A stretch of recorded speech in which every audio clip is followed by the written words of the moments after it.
So President Trump and the First Lady will be attending the funeral of the late 41st president this morning. The Bush family asked the president to be there despite their rocky relationship, putting the institution of the presidency above any sort of personal disagreements. And as Michael Graham points out, that's just the way President Bush would have wanted it.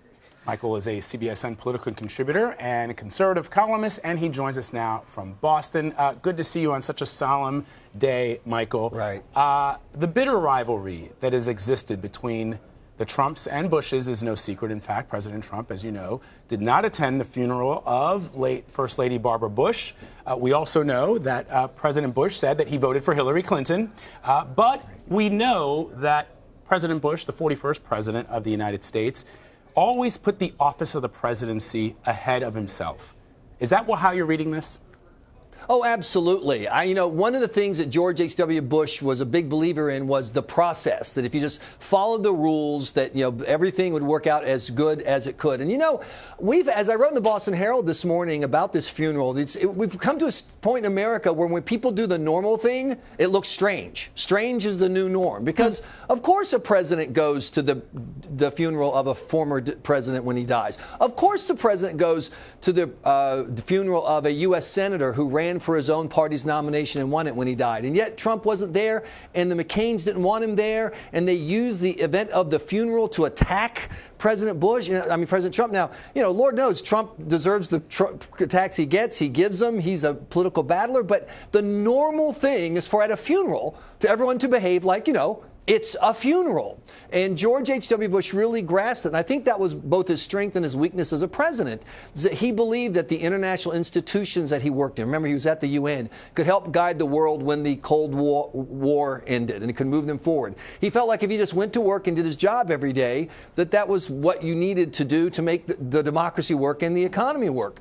And he was, he famously said he wasn't into that vision thing. And the opposite of the vision thing is, well, kind of you do your job. And this is Washington, D.C. today. It's going to be shocking. Watch it today, folks, here on CBSN. Do not turn away. For about 4 hours, everyone in D.C. is going to do their job before going back to the insanity that we've let American politics fall into. Yeah, it's a really good reminder. That being said, because we're not going to hear what's being said often, right, what we end up doing is watching body language, right? So what they call the President's Club will be here for the funeral. All the living presidents, Barack Obama, George W. Bush, Bill Clinton, Carter as well.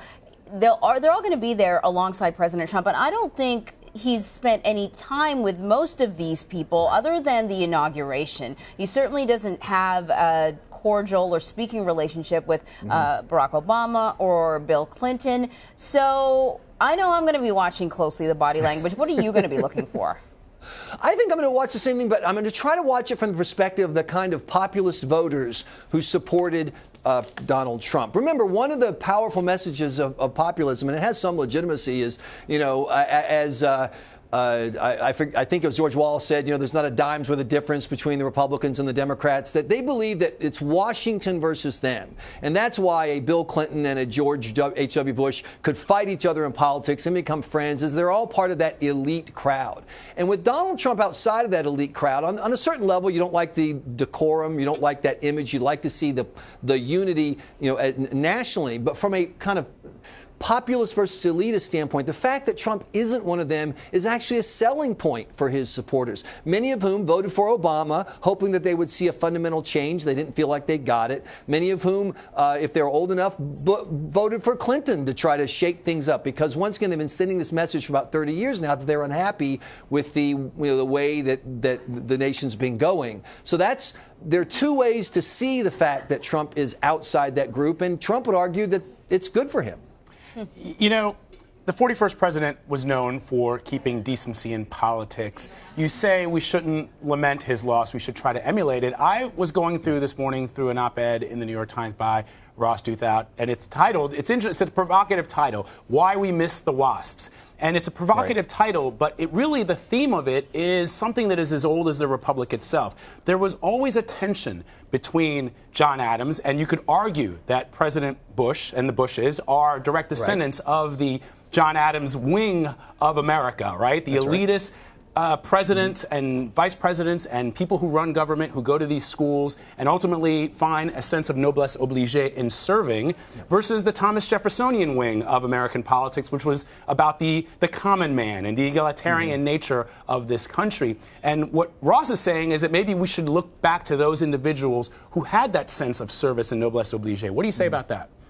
Well, I say that the powerful part of that is the notion that you can have people who aren't really of the people, if you will. They didn't live that lifestyle, but they were for the people. And I think FDR is a great example of that. You know, he really demonstrated that. But there's a flip. Remember that the first word in noblesse oblige is noblesse. In other words, nobility. In other words, above you. And I would argue that the fundamental fight from the political right in America is the fight to find a leader who's on their side, they feel like is on their side. They felt like Reagan was on their side, W mixed bag, but that's the tension right there. It's not that they say they want you to be a fellow who grew up in West Virginia and worked yourself up by bootstraps. Donald Trump is the ultimate New York, rich guy. But they feel like he's on their side. And the analogy I use is a doctor. You want a doctor who's competent. What do you care if he likes you or not? But there's a group of voters who are saying, no, I'll even take the guy who maybe came in the back half of medical school, as long as I feel like he really cares about me. And that's the message that Trump has been able to get to these blue-collar